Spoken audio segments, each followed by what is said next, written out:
How's it going, everybody? So it's the day after Christmas. I'm just pre-recording a video before I go on vacation. Today we're going to discuss how to get your vehicle ready for a winter road trip, because you don't want to find yourself in a bad situation in the mountains. So the first thing you want to check is all your fluids. Make sure all your fluids are topped off and clean. And since you're already under the hood, check everything.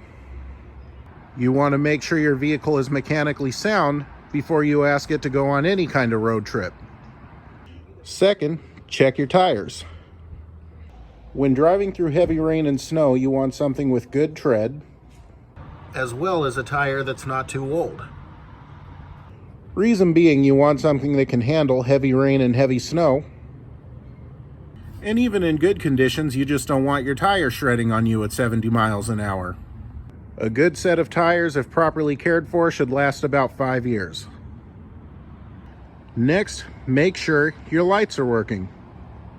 You don't want a burned out light on a dark road or a fix-it ticket several hours away from home. And with tickets, if you live in Sacramento and you get a ticket in Los Angeles, you got to go all the way back to Los Angeles to deal with it, so be careful when you're on the road. Next, make sure your windshield wipers have good rubber, and make sure they don't leave streaks. If they do, now would be a good time to replace them before you're on the road.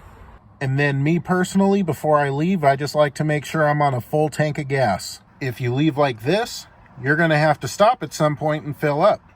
And then you're A, going to find yourself looking for a gas station that may not be there, or B, you're going to find yourself at some gas station in the middle of nowhere paying an outrageous price for gas.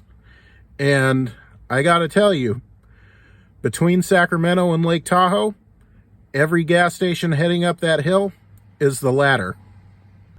So why am I going to stop at Strawberry or Silver Fork or somewhere, pay 5 something a gallon for gas there, when I could get it for 4 something a gallon here? And,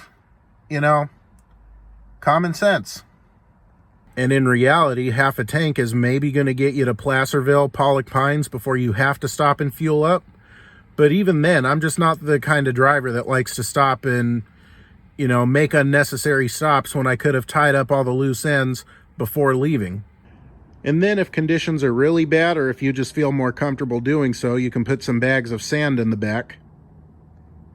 What this does is it puts some weight on the back and helps you maintain control of the vehicle. And then if you don't have 4-wheel drive, carry some snow chains. If conditions are bad enough, or if you live in California, they just have to suspect the snow is coming. If you don't have 4-wheel drive, Caltrans will actually make you chain up. They'll actually make you pull off to the side of the road and put some chains on. Sometimes even with 4-wheel drive, they'll make you chain up if conditions are bad enough, so keep a pair on you. But at that point, you're probably better off just staying home until conditions get safer. And that's just a few tips if you're going to be making a road trip in the snow like I might be doing. I check the weather app, but ultimately you don't know until it's here. What I can tell you is we're supposed to have a winter storm pretty much all next week. And that is 7 tips for going on a road trip in the winter. Safe travels. And don't forget, new videos every Sunday. Like and subscribe if you haven't done so already. I will see you guys next week.